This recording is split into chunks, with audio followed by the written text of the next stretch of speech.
Okay. So we are taking a look at the volleyball returns game, and I'm joined by VorceShard. And I've had to reconstruct this board to the best of my ability because it is a physical game, but I do not have the means to sort of. I don't have anyone else to play locally, so we're gonna, I guess, try to find a way to play it online. I assume that's possible. Let me grab my board. Right back. Sure.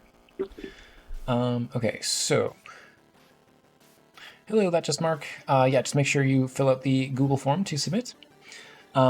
So what I do is I'm gonna create a little sticky note for myself. The G for Gabriel. Let's make this small. Yeah, that looks like There a you fit. go. I should be able to mirror your board state too. And then we can tell each other the rolls and moves. Okay. What color would you like? I will be purple, please. Purple. Okay. And then Actually, you look again. Let me pick something with bigger color contrast. they're all kind of muted and About great. the black. Sure. Okay. Okay. So, if we have you on hand to explain the rules, then I can expand this and zoom in on it a bit.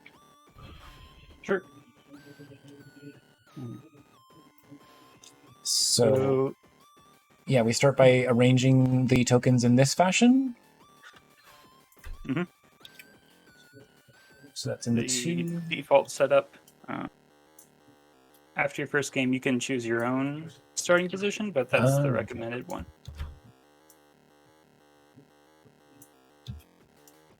All right. And this one will go here. Just a mirror of the other one. Okay, anything else I should know about the setup? So whichever player goes first will have a slightly different position. Okay. And can you move my pieces backwards one row, please, towards the right? Oh, these ones here. I see. Yeah. Yeah. A little further from the net. There we go. Yeah. Thank you. Yeah. That's the net in the middle there.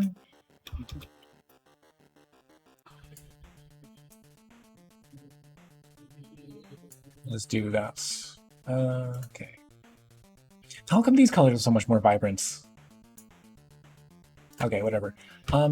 There's our net. Perfect. Okay, so we got the setup. What's next? So youngest player goes first. I'm 29. Okay. You don't have to say your age, but you can just. I think you can go first. Okay. Since this is your first time playing it. Okay. So we place our, without overlapping. The active player removes one character piece closest to the back column 6 and places that character piece in the serving zone. Okay. So I could take either one of these tokens because they're closest to the back column. Okay. Cool. So I'll move this one back here to the serving zone. I guess this is the serving zone, technically. Yes. And then I'm supposed to roll a die. So let's move this tab over here and E6. I seem to have rolled a 6. Okay, and you will need to roll 2 dice. One for the columns and one for the rows. Okay, so can I type this as 2d6? Yeah, there we go. Okay, so I seem to have rolled that same 6, but also a 3. Okay. Okay, so the active player rolls both. Yep, active player's piece that moved back during step 2 then hits the volleyball over the net. Okay, The volleyball starts to land on the opponent's side at a location where the first die determines the X and the second die determines the Y. So that's going to be 6 and 3. It's this spot here. Mm-hmm. Okay, so let me make a little volleyball. I guess that should just be white. And that's going to be landing there. So the receiving player may move up to 3 of their pieces, 1 in any direction, without crossing the center dividing line to try and intercept the volleyball. Okay. If the receiving player has 3 pieces in a straight contiguous line without gaps, where one end of the line overlaps with the volleyball, then the volleyball is successfully intercepted. Go back to step 3 except the player's roles are reversed. Okay. So when you say, does that mean that you'd have to move this one from space 5 to here, or does it specifically? So for doing step 6, I'm going to choose my 3 pieces on the right side. And then that middle piece, I'm going to move it to the left one. Yeah. Onto the second row, column 4. Okay, yeah, to the left one, like that. And then the top right piece, I'm going to move southwest. Okay, so like that. I know we're on a bit of a time delay here. Mm-hmm. And then the bottom right piece, I will move north. Okay. So that is one end of the line is at the point where you have managed to intercept it. Yes. I go to step 7. Right. Yeah. So the one end, yep. Then it's intercepted to go back to step 3. So now you are the active player and you are rolling to see where it's going to land.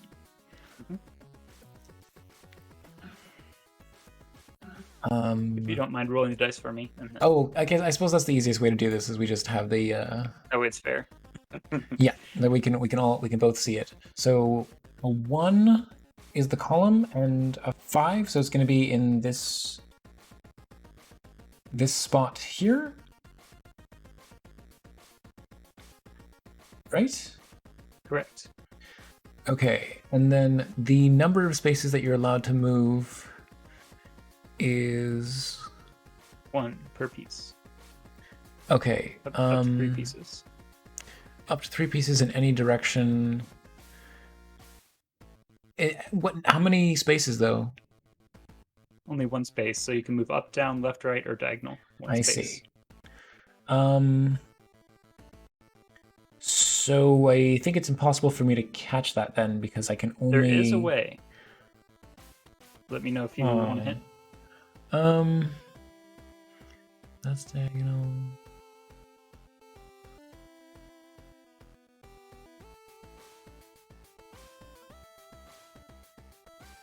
Wait, oh, hang on. A line can be diagonal, not just horizontal or vertical?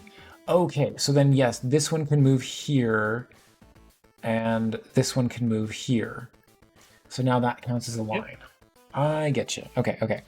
I think that was the one extra move if you want to. Oh, okay. Reposition someone, like you could move your back row person back onto the board. Yeah. So from this serving zone, are they allowed to move to any space?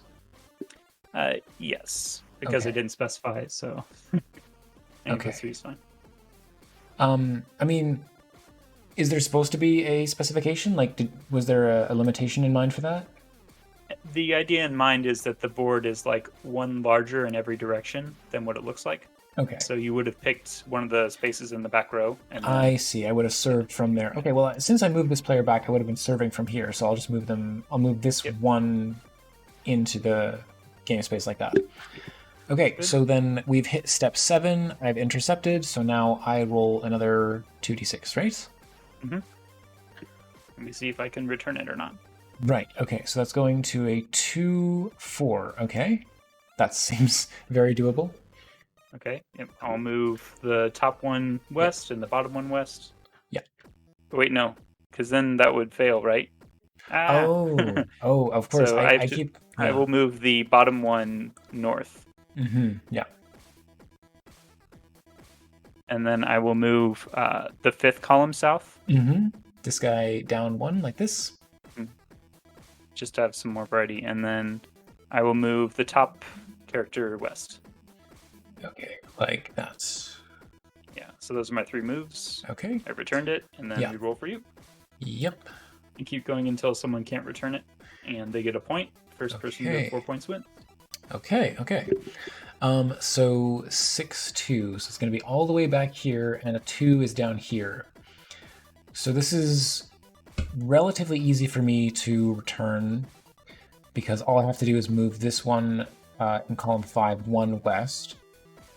And I think what I'll do is I will move this here and this here to match the original state of the game, because that seems like a good cover all my bases kind of play. So then this is going to 4-3, so that's 4-3. You're already set up to catch this because it's just landing on one of your existing guys. Okay. I'll stay where they are then. Okay. Are you going to move anything? Nope. Okay. So that's coming back my way. It's a 3-3, which is right there. Okay. So... So I can move... I have to create the end of a line. So 1, 2, 3. Okay.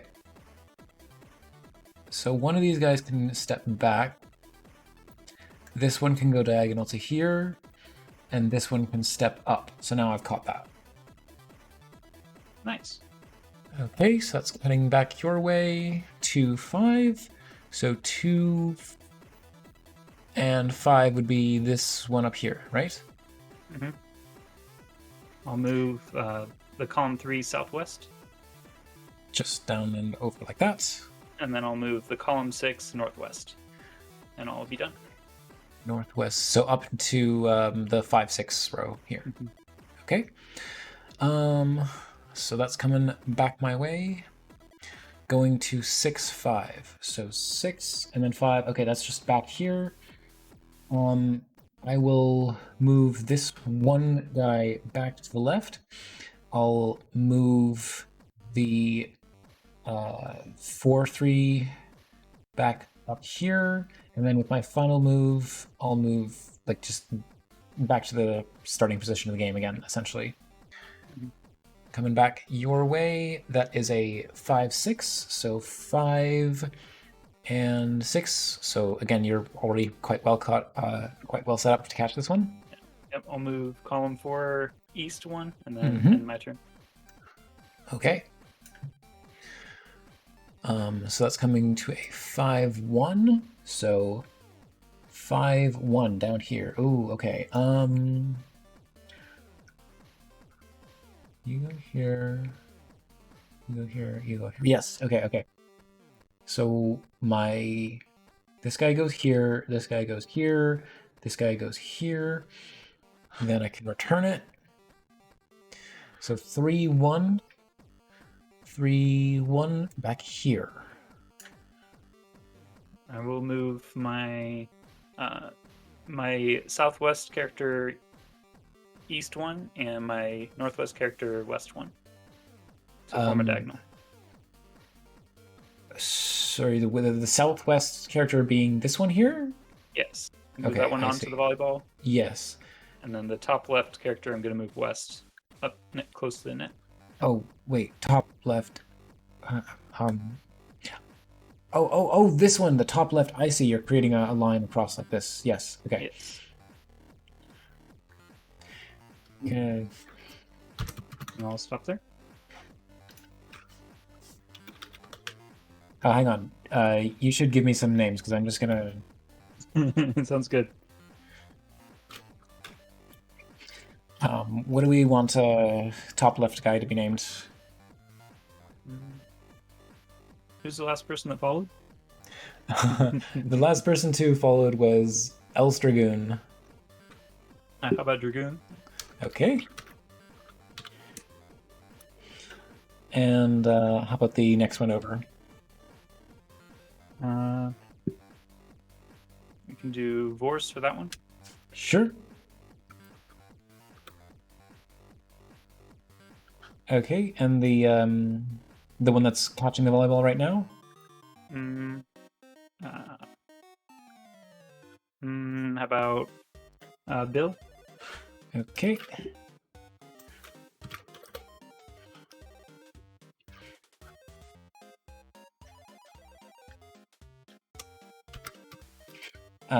Keep them coming. What's the next one gonna be?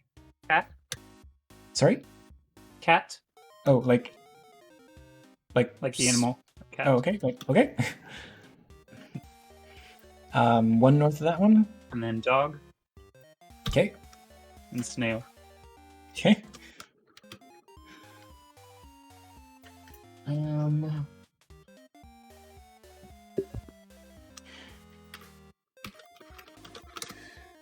just trying to remember. Oh yeah, of course. This matters Something less. I thought about too, as once players are more familiar with the game, was rolling 3 dice and then letting the player who was hitting it choose 2 of those dice. Oh yeah, that is a great idea. Because I wasn't sure on the balance, how long it would take. So I wanted to try to make something that was easy to teach, because audience of being people who are expecting to play a video game that takes care of all the rules for you, make it as easy to build as possible. And also, I wanted to do a video game jam submission, but I already had plans for the weekend. But I was really inspired by the topic, so decided to make a physical game. I think that's really neat. Like most people don't make physical entries for Ludum Dare. Like I think I remember trying one that was put together for Ludum Dare 50, and I'm struggling to remember the name of the streamer who submitted that. But okay, put on the spot, I can't easily think of it. But yeah, this might be the second time that I've played a quote-unquote physical entry. By the way, do you know what the names I'm picking are? Are they Japanese? Yes, they are, but there's a very specific reason I'm choosing these names in particular. I'm guessing from a show. I do not. Yeah. It's the popular sports anime Haikyuu. Is that the competitive one? Yeah, I mean they're like it is competitive. Like they're a bunch of high school kids in a tournament, doing their best to succeed against all odds. Classic underdog story kind of deal. Nice. I'll have to ask my partner. Yeah, it's a decently fun. Like I'm not crazy into sports anime, but it's one that's kind of like got a infectious good mood just because of like I said, classic underdog story. Okay, so all that being said, I believe it's time for me to roll for yours to return to mine. Okay. Okay, so we got a 6-5, so that is 6 5s is this back corner here. So I'm already pretty well set up for that. So I'll have Kageyama move back 1, and I'll have Sugawara move up to here, and Hinata move up to here. Again, I keep on trying to reset the state because it seemed like that's a good position to have the characters in. Seems like the thing that tipped me off about that is that you said that when you play the game you can choose your own configuration, but that this is a good configuration for starting players. So that's why I figure from this position it seems like you can form almost any line. I think so. I tried to base it off of real volleyball. The formations the players make there, and they're not allowed to leave their starting position until the game starts, or until the round starts. And they tend to make a similar 2 zigzag formation or 2 V formation. Okay, so it's coming back to you. It's a 5-4, which is start using 3 dice. Oh, good idea. Yeah. Sure. So I'll put it back to there, and I'll set this to 3d6. Okay. So Really yeah. choice. I mean, it's not. I mean, it's a choice if I don't think like. So you have 2 choices. Yeah, because I can either put it in 5, 6, or 6. Well, either here or here. So I'm going to at least make you move for it. I'm going to put it in the back column and treat this as 5, 6. I will move snail east and cat west, and my turn. Okay. Yeah, it's easier having these named, isn't it? It is. Okay. So you have the choice 1, 6, and 5. I will.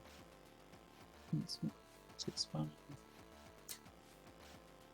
I will do the row 1, 2, column 5. Row 1, 2, column 5. Okay, to here.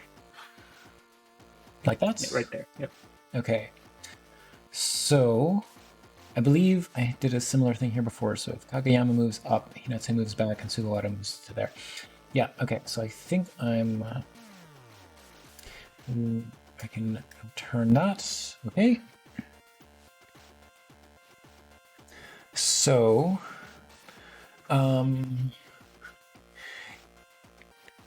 even the flexibility of being able to like pick your own, like not having one die always be the X and the other die be the Y, but including Add some the strategy. yeah. So okay, I think I want to put this because now I need to like playing a game of chess. I need to consider all the moves you could make.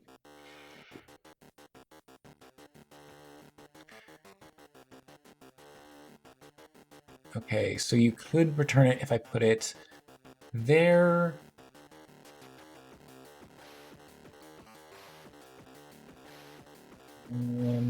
We need like a chess clock or something because I don't want to spend too long making my move.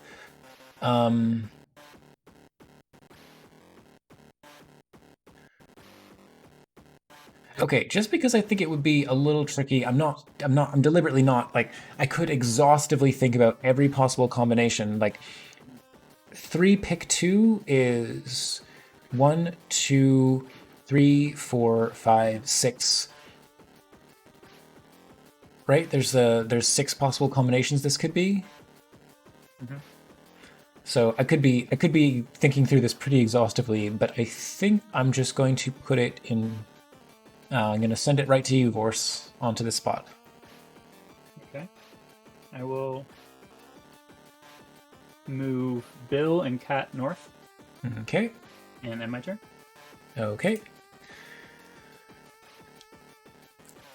So we got a 2, 4, and a 1.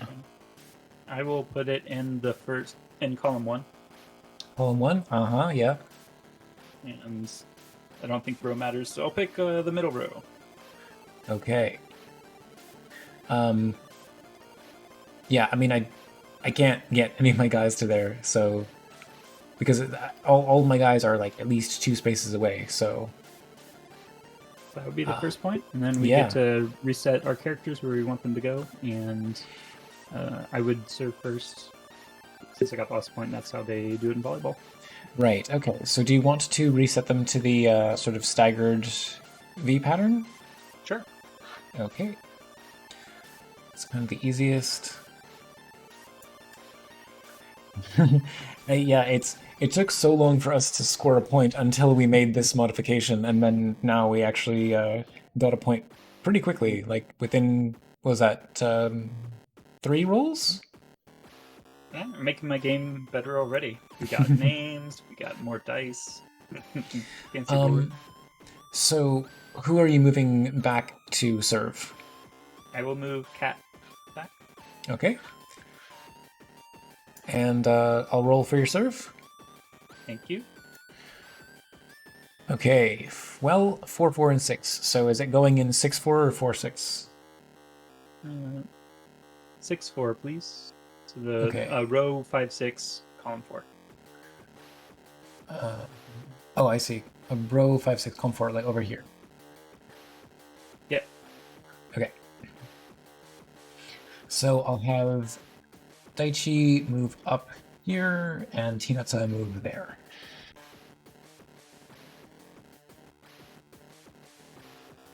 Okay, well, again, not much choice for me. Although, if I put... Yeah, okay, I can return it that way. So, I believe it's equivalently difficult if I put it in 1, 6 or 6, 1.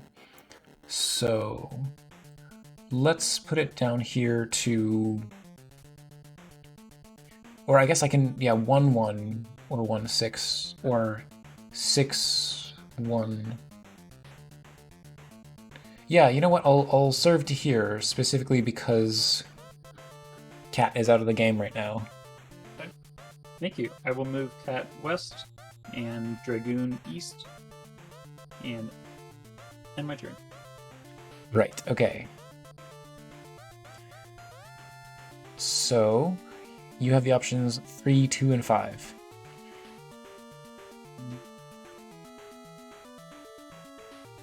I will use row 3, 4, column 2, please. Okay. To there.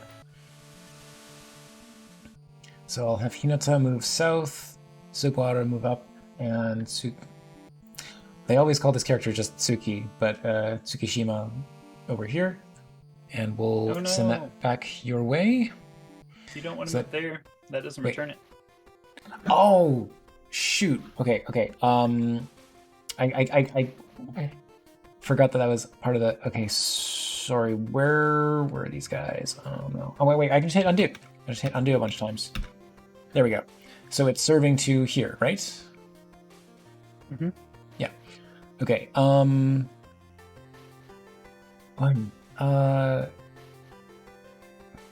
There. Oh, yeah. Okay, sorry.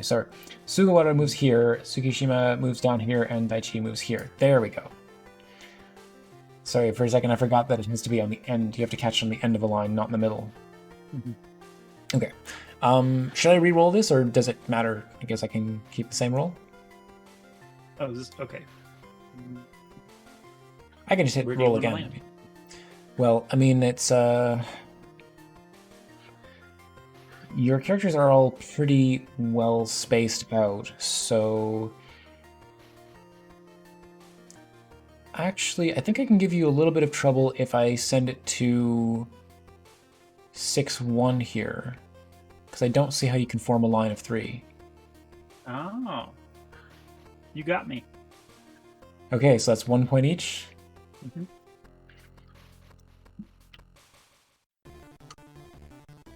How about we say next one is game point, because I think sounds good. This has been going on for a bit. So shall I reset everybody to their initial positions? And it'd be your turn to serve. Okay. Do you want any of the characters in a different position other than these staggered lines here? I'll switch to the cat and the dog. Okay. That'll be it. For good luck. Okay. So I'll have Kageyama do the serve because Soboyo Kageyama is an... Is it... Well, yeah, he can... Okay, let's see if we can get a service ace here. It's only been a matter of months since I saw the... No, it's been longer. It's been a little while since I watched the episode, but I'm like already losing the the terminology. Okay, so I can do... So anything at the front here makes things kind of tricky. So 1, 2, 3. Yeah, you can definitely still cover it, but 1, 2. Wait. If I serve to this corner, you can go here, here. Is that a service ace? Can you return this if I send this up to 5-1? I'll move Vorce onto the ball and Dragoon where Vorce used to be. Right. And right, in a line like that. Dragoon Sorry, has to yeah. move southwest. Yeah. Yes. And return the Okay. ball. I always, for some reason, I always forget that the diagonal counts. Okay. Good catch. Good catch. Yes, Rinks, I am still taking submissions. We're in the middle. Yes, this is match point, so we're not too far off, although I still want to talk about the game a little bit afterwards and go through the interview questions. So yeah, feel free to use the instructions here on the submission link. So here, this was your role, so where are you going to send? Row 1, column 4, please. Row 1, column 4. So down row here, 1, right? 2. Yeah, this one here. Okay, right, okay. So I can move Daichi down to catch it and Sugawara down, so that completes my line. So that's 2 of my moves, and I'm going to use 1 to get Kageyama back in the game. Okay, so sending it back your way. So I can put it there. I can put it there. Wait, if I put it in 4-6 again, then... Yeah, if I put it here, then you can form the diagonal again by moving these characters around, so that's not going to help. If I put it in 6-4, that's very easy. Well, yeah, we can move that one there, that one there. If I put it in 1-4, you can catch that very easily. If I put it in 6-4, it's already caught. Okay, I don't think I'm getting much with this roll, so we're just gonna put it back here to column 4, row 5-6. I will move cat northwest. Yep. Snail southwest. Yep. And I will move Vorce east. Okay, like that. Mm-hmm. And I will roll for you.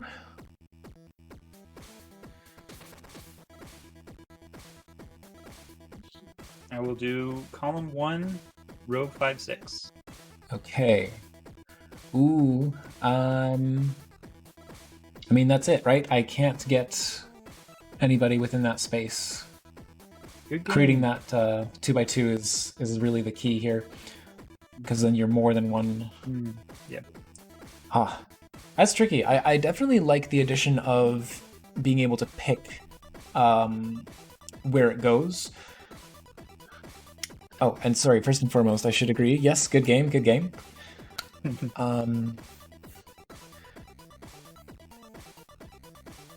Yeah, so if I look back at the original set of rules, alternate game modes increase the board height from 3 to 6, allow character pieces to move 1 extra square every turn, including the opponent's turn. And then underdog boost, if a player is behind, they may choose where the volleyball lands for their opponent without rolling. Wow, that would be very powerful. I think if you had a really little kid playing this game or something, give them the underdog boost. Yeah. So it does actually become kind of chess-like, because you have to think about all the possible moves your opponent can make. Like, unfortunately, when you have the 3 dice and you then can pick 2 from 6, it means that you are able to you have to think of all 6 positions where it can then land, and then try to run the mental calculus of okay, so if it goes here, they can move this one, this one. If they can move here, they can move this one, and this one. And you can spend a lot of time trying to anticipate what your opponent's move is going to be. So I'm wondering if there's any way to constrain that, because when you have 2d6, then the only thing you only have 2 positions. You could either treat one as X and the other as Y, or the first one as Y and the second one as X. But on the other hand, yeah, it's tough, because you go from having 2 valid positions to 6 valid positions. So what's the in between here? Maybe somebody with more familiar with dice and combinatorics could make a suggestion. Maybe you have it where you do the original rules for the first point, just to see who serves first, and then you play the rest of the game with the 3 dice, because then you've had practice with placing the ball and moving on. Oh, in that sense, yeah, getting used to the rules and then going on from there. Yeah, because I really wonder, obviously... It's like a warm-up round. With, so... the more random surfing.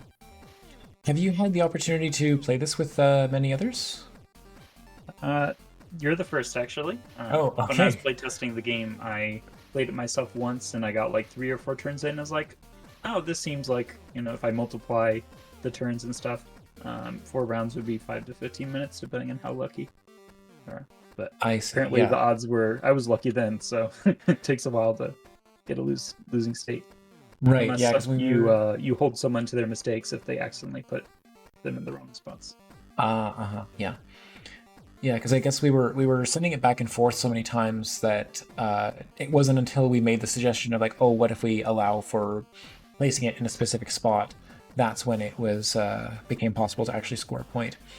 Um, Fairly quickly after we made that change. So Or at the very least, maybe the first player should always just be stuck with whatever they roll to like nerf the first player a little bit because they're gonna have the advantage, right? Yeah. I see, like the first person who serves.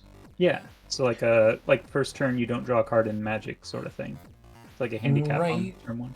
But on the other hand, the player who serves effectively has one character out of the game. So wouldn't that technically be a disadvantage? Oh, you're right. Guess that does count. I like Divine Golem's idea. Originally in the rules, I had 2 more variations where you can play with as many people as you want. Each person has their own half court, and you can either like call out the numbers and everyone tries to return it, and like see who gets the most points that way, kind of like bingo.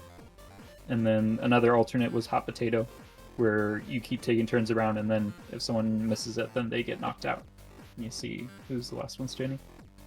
Or Battle Royale is another way to look at it with volleyball. So by that you mean like everyone has their own grid, and when one ball is launched, it like a phantom version of each ball is going to land on each court. Yes. Okay. And then everyone tries to make that return. But then what happens when they make that return? Like what if 2 people make the return and 2 people don't? And the people that don't would gain a point, and they can reset their board. And it's like golf, where you want the lowest score at the end of, say, 15 rounds or however long you play. Okay. So they can reset their boards, and then the people who were able to return it just keep playing without resetting. Getting messier and messier I see. Until they miss one. Yeah. Yeah, that definitely seems like it could work. So what was the you mentioned a specific game design rules by By me. Oh, okay. Okay. I didn't recognize that alias. Yeah. So what was the inspiration behind this kind of like mechanical like set, this sort of like rule set? Maybe it's probably like subconsciously the games I enjoy are probably similar to that. I think my fiance is into volleyball, so I've been watching more of it than I have in the past. And I really like puzzles and strategy games that make you think and get you to like exercise your brain some. So that was kind of like the similarities to chess, and then like having turn-based games is really big for me too, because it makes it easier to do the math and seeing is this fun or not, and like tweaking the variables versus like if you have a real-time game, you have to kind of fine-tune a lot more things, and just kind of like a different feel overall. And yeah, other influences, I really enjoy Factorio Spider Battles, where it has indirect PvP, where you're sending science packs at the enemy to make their enemy horde stronger. So this has a kind of indirect PvP twist to it, where you're each trying to manage your own board state as it gets hopefully increasingly harder to return. But right. This game's also very random, so it could be played solitaire as well as with another player. Yeah. I did just think of a small numerical in between. What you could do is, instead of doing like 3 pick 2, you could roll a pair of dice and get one coordinate pair, and then another pair of dice and get a second coordinate pair, and you have the choice to send it to either one of those coordinate pairs.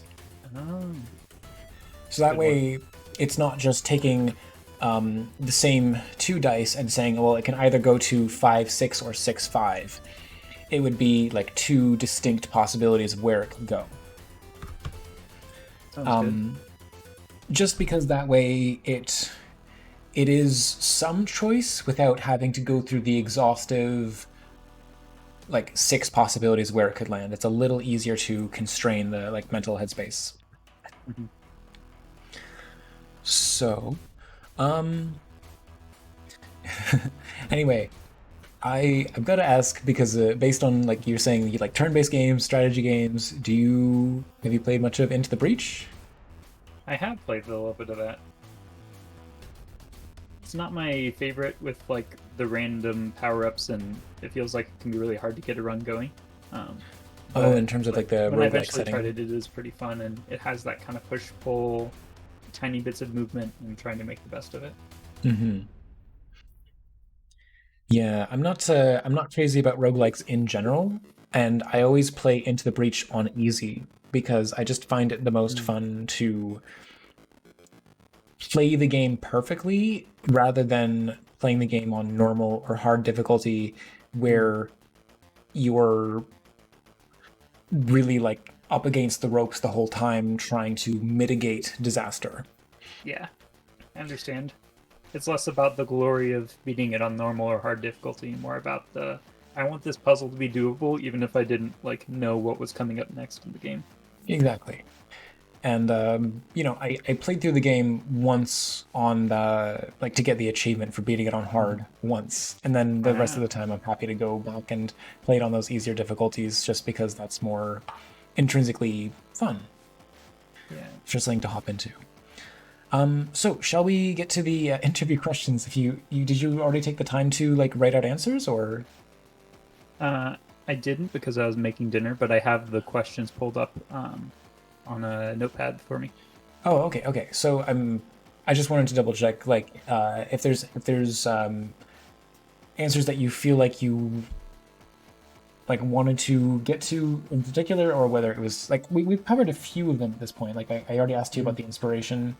Yep. Um, I guess yeah. Let's go with that first one though. But if you can talk a bit about your background in game development and your role on this project. Sure. This is my 7th time participating in Ludum Dare, Hmm. and the first 6 times were video game.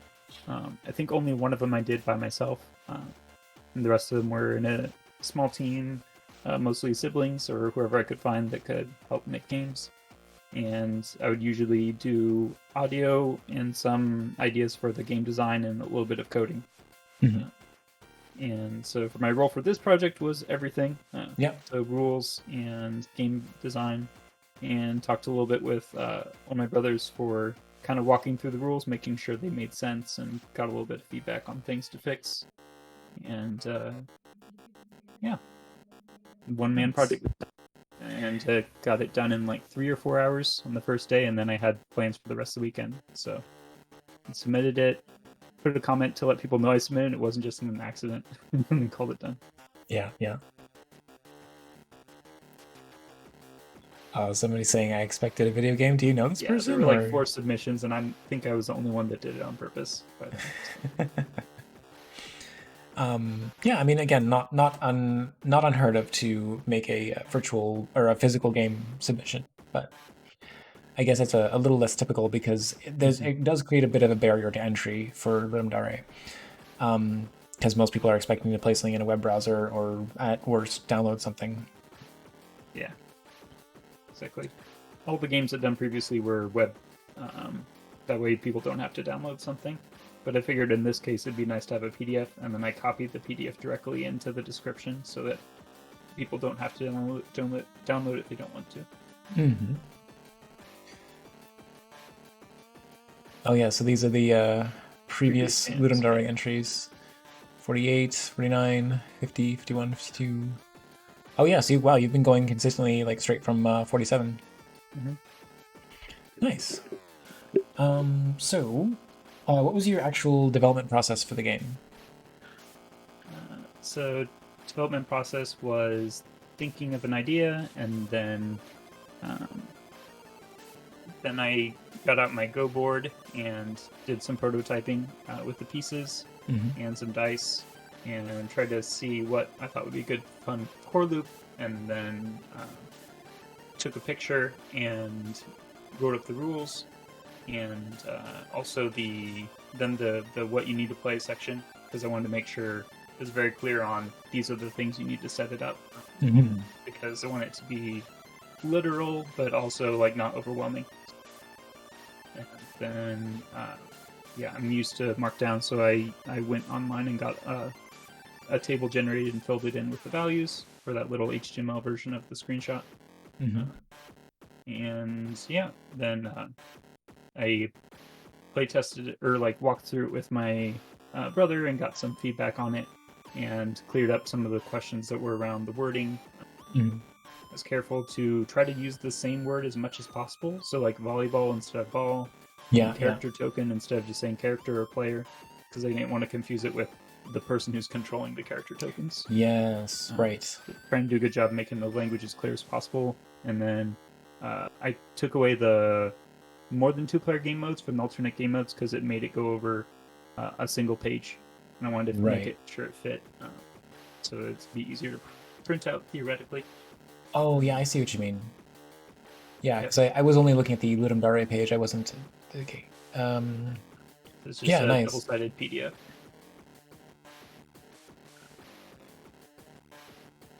Oh, is there a reason that you didn't include like a game board as one of the sheets?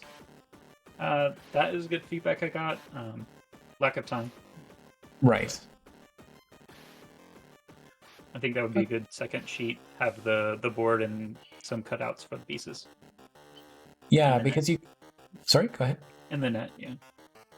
Right, right, yeah, because you could always like if something is a on a how to play sheet, like there can be a description of the game. Like you can organize it right so that you put all the information that doesn't fundamentally need to be printed out on one sheet, and then another like how to play sheet is the thing you actually need to print, and then the sort of board and pieces on another sheet. So something along those lines. So it's Yeah. Like but cardboard cutout sheet. yeah, it's a little like micro optimizing at that point. I'm not sure how worthwhile it is, but I always tried to think along those lines. I had a job at a print shop for a couple of months, and Oh, nice. I would. They always printed off the emails along with every single job, and I wrote a AutoHotkey macro that would take the email, print it in black and white because the savages would print it in color. Mm-hmm. And I also only ever printed the first page of the email as well because, like, most of the time, the reason there was a second page is because the client's signature was like too long and went onto a second page. Like, we don't need that. So I always try to like micro optimize, like print the fewest pages. It's kind of an instinct from the job. Yeah. But Definitely think like with more time to making the board screenshot at least a little bit more black and white so that it would be less ink intensive. oh yeah, I mean, It you does don't make a even need pretty a screenshot screenshot though. So. at a certain point. Like once you have like um once you have a version like what I mocked up in here in Miro, like this did not take long, and Miro is not a great tool for this, but once you have something like this, you don't really even need the photograph, because actually the photograph is nice for the jam page because of the color. But in terms of the like the rule set, just having something clean and simple like this would probably be the easiest. So, um, anyway, what was the most difficult problem that you encountered during the jam, and what was your solution? Probably the first is lack of time, Mm-hmm. because wasn't sure I was going to participate in the first place. And then I think the second one was the net. Actually, I went through 3 iterations, and like at first I just wrote the words net, and then like I had the numbers comma to kind of show the placement. And after some play testing, I feel like I probably would have enjoyed it better if it was ABC, so it was even more clear. Because sometimes it's hard to tell. Oh, am I talking about the row or the column? I feel like our playtest worked out pretty well, though. Yeah, I think the only reason that the two hardest things. Yes, the only thing I was going to say is that it can't easily be a row ABC, because what does that correspond to on the face of the die, right? And you have to learn that 1, 2 is A, and that sort of thing. Yeah. So if it came with a custom die that only rolled A, B, or C, well, A showing up on 2 faces and B and C, etc., that could work. Or 4-sided die with a wild. So many possibilities. Yeah, that actually could work. I mean, you could play the game with 1d4 and 1d6, but I think that rolling the 2d6 and then another 2d6 to have just a choice of 2 spots to put it on the board is a little bit more controlled than just having a 1 in 4 chance of rolling a wild, because the wild would only show up along the row, right? So the column would always be dictated, and then the row wouldn't be. Or I'm not. Again, there's a lot of different ways you could. This is one of those game designs. Is the real test. Like, is it fun, and what's the best workout of it? So. Yeah, this is one of those game designs where you have to there are innumerable different ways that you could see, oh, what if we played the game this way? What if we played the game this way? And I think the best solution would actually be to write up the rules for this game in a programming language and just run simulations of it, assuming that the computer plays perfectly, and just see oh, when I made the rules like this, then the game took 20 rounds to complete. When I tweaked the rules to go like this, then the game took only 15 turns to complete. And when I made the rules like this, then the game vacillated wildly between finishing in just 4 turns and then sometimes 18 turns. So you could sort of programmatically find the feel for the game. Yeah, exactly. You could automate the testing to some extent, because you probably want a set of rules that and it would be valuable to have the computer play perfectly. It would be valuable to have the computer play imperfectly, because sometimes humans aren't paying attention. They might not notice something. So again, a lot of automated testing could help you refine down your rule set. Okay, so that all that being said, do you have any plans for the game going forward? At this point, just responding to any comments during the process of the jam. And looking forward to working in a team for the next jam, because I definitely realize I prefer working in a team, because you can split up the roles and make a bigger project without needing to worry about burnout. Very true. Yeah, absolutely. So that being said, do you have any social media channels or projects that you'd like to plug? I have started streaming on Twitch, so I'll be going online in about 15 minutes, and I do that weekly on Tuesdays. And you can also look at my Ludum Dare page and Bumgardner. And yeah, so make 2 things. Stream our Twitch and VorceShard. See them on Discord. All right. Well, best of luck with your upcoming stream, and if you do end up participating in the next Ludum Dare, or any other game jams for that matter, I'd be more than happy to take a look at the game. Thank you. Stream's been a real inspiration to me when it comes to being able to talk about game design topics with the Twitch audience. So thank you for all you do. No, I really appreciate the feedback. Thanks, and yeah, best of luck with your stream. Maybe it depends on when I'm wrapping things up. I'm not sure exactly how long I'm going to be live still, but maybe we'll be sending a raid your way. If not today, then perhaps sometime, and keep an eye out in the future. All right. Sounds good. Thanks. All right. Bye for now.